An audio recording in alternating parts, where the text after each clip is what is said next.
प्रिय छात्र छात्राओं, आज हम कक्षा 10वीं के सामाजिक विज्ञान विषय में 18 अर्थव्यवस्था, सेवा क्षेत्र एवं अधोसंरचना का पार्ट 2, जिसमें हम आपको अधोसंरचना के बारे में विस्तार से अध्ययन करवाएंगे और अधोसंरचना के अंग कौन कौन से इसके बारे में बताएंगे। और आने वाले वीडियो में हम भारतीय सेवाओं का विश्व में क्या योगदान है और इस अध्याय के क्वेश्चन आंसरों के बारे में आपको लगातार इन वीडियो के माध्यम से अध्ययन करवाएंगे। लगातार इन वीडियो को प्राप्त करने के लिए आप इस चैनल को सब्सक्राइब करें, लाइक करें, शेयर करें और बेल आइकन दबाएं, ताकि जो भी लेटेस्ट वीडियो डाले जाए तो उसकी नोटिफिकेशन आप तक तुरंत पहुंच जाए।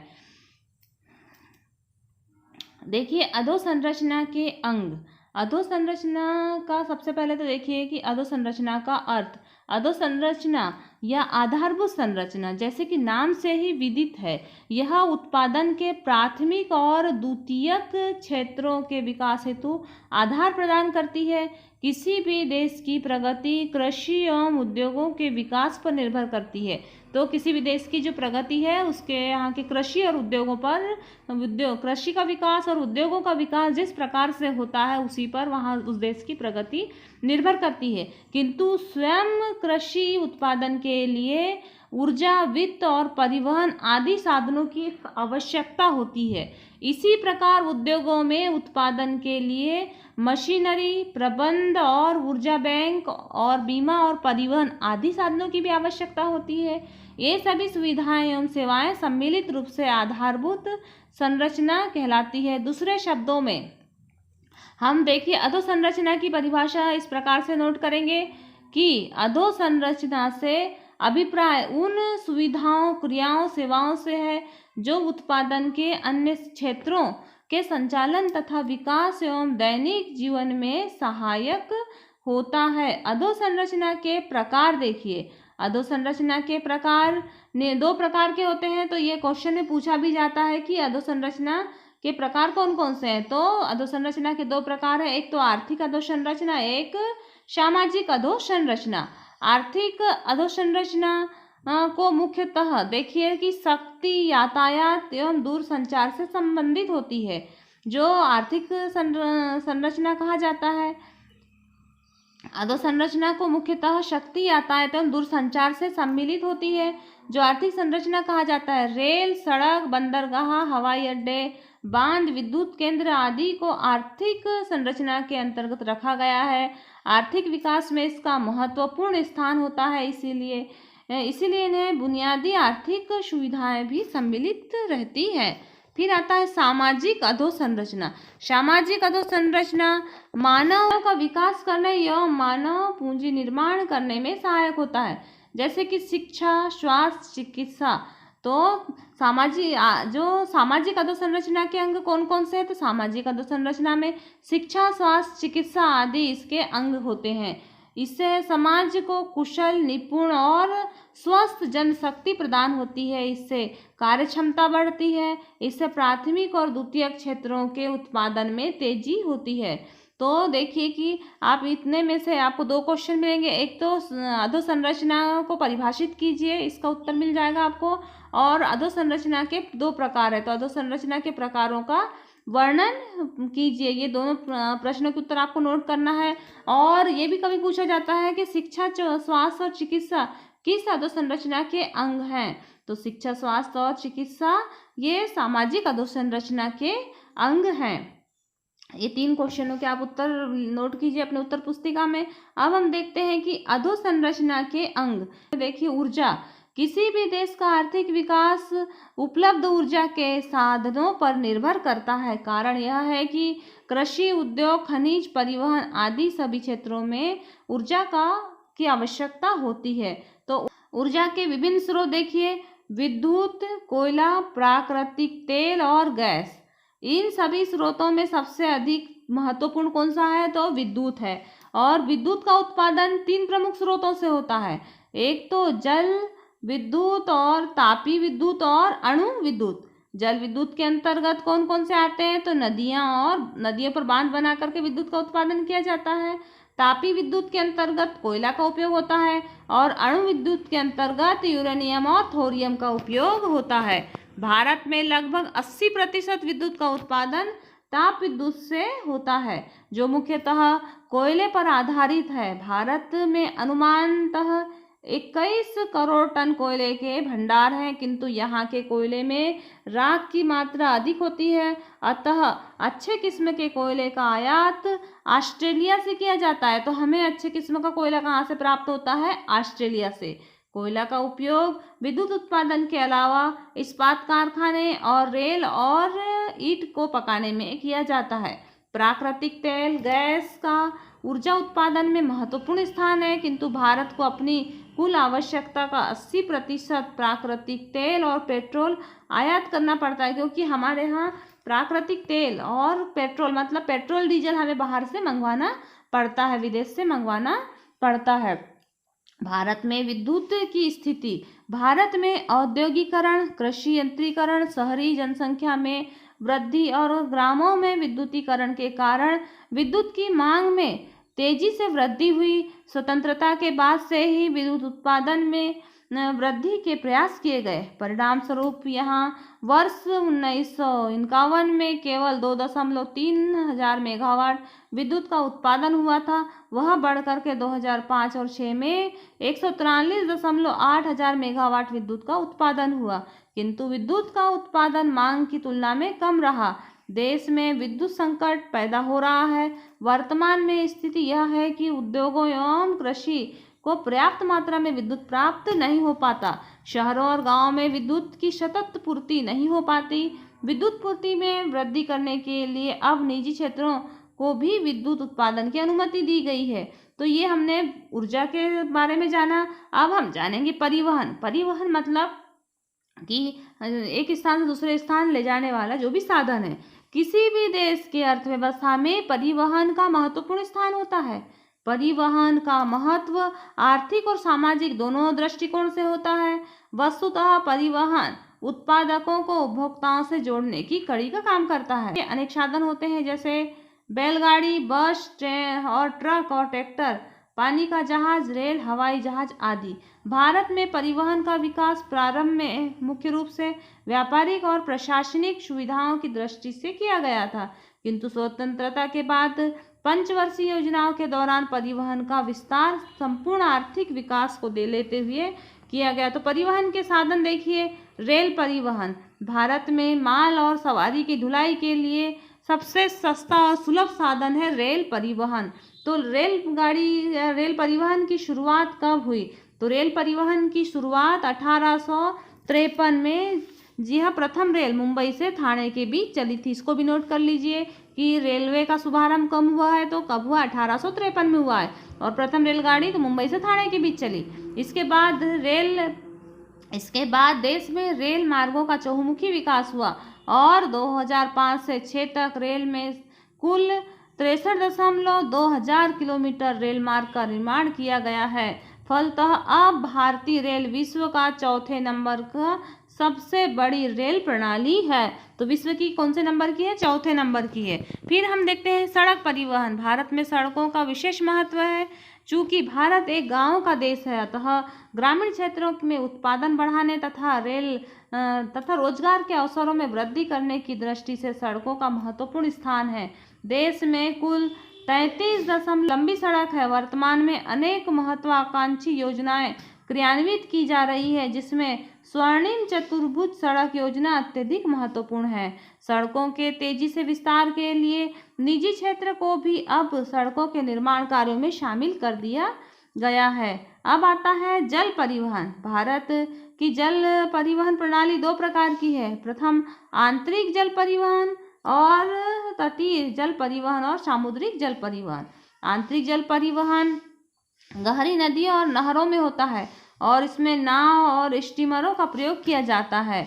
भारत में समुद्र तट लगभग 7600 किलोमीटर लंबा है। इस पर 13 बड़े और 187 छोटे और मध्यम बंदरगाह हैं। ये बंदरगाह और आपको जल परिवहन के बारे में आपको भूगोल वाला जो पार्ट 4 पढ़ाए थे उसमें भी बताए थे। इसी प्रकार से आता है, ये परिवहन के बारे में जाना हमने। अब देखते हैं हम संचार। भारत में संचार विश्व की सबसे बड़ी व्यवस्था है। तो भारत में संचार व्यवस्था विश्व में सबसे बड़ी संचार व्यवस्था है। सर्वप्रथम देश में संचार सेवा की शुरुआत। तो संचार सेवा की शुरुआत कब हुई थी, आपको नोट करना है। संचार सेवा की शुरुआत 1837 में हुई थी, किंतु इन सेवाओं का विस्तार स्वतंत्रता के बाद हुआ। वर्ष 1991 से प्रारंभ हुई आर्थिक सुधारों ने दूरसंचार सेवाओं में क्रांतिकारी परिवर्तन किए। निजी क्षेत्र की भागीदारी ने इस क्षेत्र को अभूतपूर्व विस्तार किया। यही कारण है कि वर्ष 2006 के अंत तक देश में टेलीफोन की संख्या 21 करोड़ हो गई और 2007 के अंत तक 25 करोड़ तक पहुंच गए हैं। मोबाइल और सेट्स अब शहरी क्षेत्रों के साथ साथ ग्रामीण क्षेत्रों में अधिक लोकप्रिय रहे। दूर संचार सेवाओं के विस्तार के परिणाम स्वरूप भारत अब ज्ञान आधारित समाज की ओर तेजी से बढ़ रहा है। इंटरनेट और ब्रॉडबैंड ग्राहकों की संख्या में भी तेजी हो रही है। मतलब कि मोबाइल और कंप्यूटर का अत्यधिक मात्रा में उपयोग हो रहा है और कंप्यूटर और संचार प्रौद्योगिकी के प्रचार प्रसार ने डाक प्रणाली को भी आधुनिक बना दिया है। यही कारण है कि भारतीय डाक नेटवर्क अब विश्व की विघटित नेटवर्कों में से एक है। भारत ने उपग्रह प्रणाली विकसित कर ली है तथा अब बहुउद्देशीय है। इसका उपभोग दूरसंचार के साथ साथ मौसम की जानकारी, दूरदर्शन, आकाशवाणी आदि कार्यों में किया जाता है। बैंक और बीमा एवं वित्त। तीव्र आर्थिक विकास के लिए बैंक, बीमा और अन्य वित्तीय संस्थाओं का महत्वपूर्ण स्थान है। कारण यह है कि ये संस्थाएं अर्थव्यवस्था से बचतों को एकत्रित करके निवेश हेतु उद्यमियों को उपलब्ध कराती है। इससे आर्थिक गतिविधियों का विस्तार होता है। परिणाम स्वरूप आय, रोजगार और विकास की गति भी वृद्धि होती है। 1969 में प्रमुख बैंकों का राष्ट्रीयकरण के बाद से ही देश में व्यापारिक बैंकों ने अभूतपूर्व प्रगति की। वर्ष 2006 तक सभी सार्वजनिक क्षेत्र के बैंकों की शाखाएं बढ़कर के 70,000 हो गई है। इसके साथ ही देश में निजी क्षेत्र में भी अनेक व्यापारिक बैंक और वित्तीय संस्थाएं कार्यरत हैं। ये संस्थाएं भी उद्योग एवं व्यापार के साथ साथ घरेलू उपयोग हेतु व्यक्तिगत ऋण उपलब्ध कराती है। पिछले कुछ वर्षों में ब्याज दरों में हुई कमी से देश में वित्तीय संस्थाओं में तेजी से विस्तार हुआ है। देश में शहरी बैंकिंग व्यवस्था का भी तेजी से विस्तार हुआ। ग्रामीण क्षेत्रों में सरकारी साख सुविधा समितियां कृषि विकास हेतु ऋण उपलब्ध कराती है। भारत में सरकारी बैंकों का संगठन त्रिस्तरीय, प्रथम राज्य स्तर पर शीर्ष बैंक, द्वितीय जिला स्तर पर केंद्रीय सरकारी बैंक और ग्राम स्तर पर प्राथमिक सरकारी बैंक। तो 3 प्रकार से बैंकों का विभाजन किया गया है। अब हम देखते हैं सामाजिक अधोसंरचना के अंग। तो शिक्षा और स्वास्थ्य, ये पूछा भी जाता है कि शिक्षा और स्वास्थ्य कौन से अधोसंरचना में आते हैं। तो शिक्षा और स्वास्थ्य सामाजिक अधोसंरचना के अंग है। विकसित देशों का अनुभव यह दर्शाता है कि शिक्षा एवं स्वास्थ्य जैसी सामाजिक अधोसंरचना के अभाव में आर्थिक विकास संभव नहीं है, परंतु यह देखा गया है कि पिछड़े और विकासशील देशों में संसाधनों के अभाव के कारण शिक्षा, प्रशिक्षण और स्वास्थ्य आदि पर पर्याप्त ध्यान नहीं दिया जाता। भारत में भी इन सुविधाओं का विस्तार स्वतंत्रता के बाद पंचवर्षीय योजनाओं के दौरान हुआ है। तो शिक्षा, भारत प्रारंभ से ही सभी के लिए शिक्षा के केंद्रों में रहकर शिक्षा के विस्तार में विभिन्न कार्यक्रमों का क्रियान्वयन किया गया। देश में शिक्षा के विस्तार में वर्ष 2004 से वित्तीय स्रोतों को जुटाने के लिए सभी प्रत्यक्ष और अप्रत्यक्ष केंद्रीय करों पर 2% का शिक्षा उपकर लगाया जाता है। और बुनियादी शिक्षा के विस्तार में साथ साथ मध्याह्न भोजन, बालिका शिक्षा, राष्ट्रीय साक्षरता मिशन आदि जैसी योजनाओं का क्रियान्वयन किया गया है। भारत स्वतंत्रता के बाद से अभी तक शैक्षणिक संस्थानों में अत्यधिक मात्रा में वृद्धि हुई। 2004 में देश में कुल 7.67 लाख प्राथमिक शालाएं, 2.74 लाख माध्यमिक शालाएं, 1.52 लाख उच्च माध्यमिक शालाएं विकसित की गई हैं। इसके साथ ही 3,201 व्यावसायिक शिक्षा संस्थान, 500 विश्वविद्यालय और अनुसंधान केंद्र है। देश में शैक्षणिक संस्थाओं के विस्तार के कारण ही साक्षरता दर को 1951 में 18.33% थी, बढ़कर के 2001 में बढ़कर के यह 64.84% हो गई है। फिर देखते हैं हम स्वास्थ्य के बारे में। स्वास्थ्य के बाद स्वतंत्रता के बाद से ही सरकार ने देश के स्वास्थ्य सुविधाओं के विस्तार पर विशेष जोर दिया। सन 1951 में प्राथमिक सामुदायिक केंद्रों की संख्या 725 थी, जो बढ़कर के 2005 में 1.72 लाख हो चुकी है। आधुनिक पद्धति से डॉक्टरों की संख्या में इस अवधि में 0.62 लाख से बढ़कर के 6.65 लाख हो गई है। देश में मलेरिया और तपेदिक और कुष्ठ रोग, एड्स जैसे कैंसर, मानसिक विकृतियां जैसी बीमारियों को नियंत्रित किया गया है।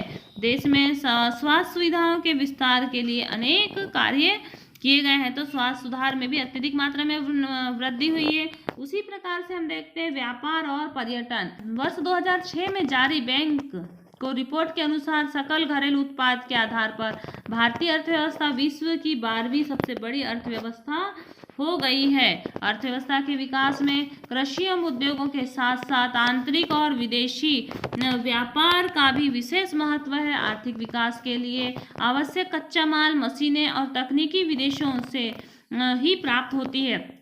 इसके लिए विदेशी मुद्रा की आवश्यकता होती है, जो देश में उपलब्ध वस्तुओं और सेवाओं के निर्यात से प्राप्त होता है। इस प्रकार स्पष्ट है कि विदेशी व्यापार के द्वारा आय, रोजगार और विकास दर में वृद्धि हुई है। पिछले कुछ वर्षों में भारत का विदेशी व्यापार तेजी से बढ़ा है। वर्ष 2005 और 6 में देखिए कि विदेशी व्यापार पर 6,95,131 करोड़ रुपए का आयात और 4,65,705 करोड़ रुपए का निर्यात किया गया है। तो भारत में आयातित वस्तुएं देखिए, भारत में आयात मतलब कि विदेशों से मंगवाई जाने वाली वस्तुएं, तो पेट्रोलियम पदार्थ, खाद्य तेल, रासायनिक पदार्थ और मशीनरी, ये चीजें आयातित की जाती है। आपको नोट करना है कि भारत की आयातित वस्तुओं के नाम कौन कौन से हैं, तो पेट्रोलियम पदार्थ, खाद्य तेल, रासायनिक पदार्थ और मशीनरी।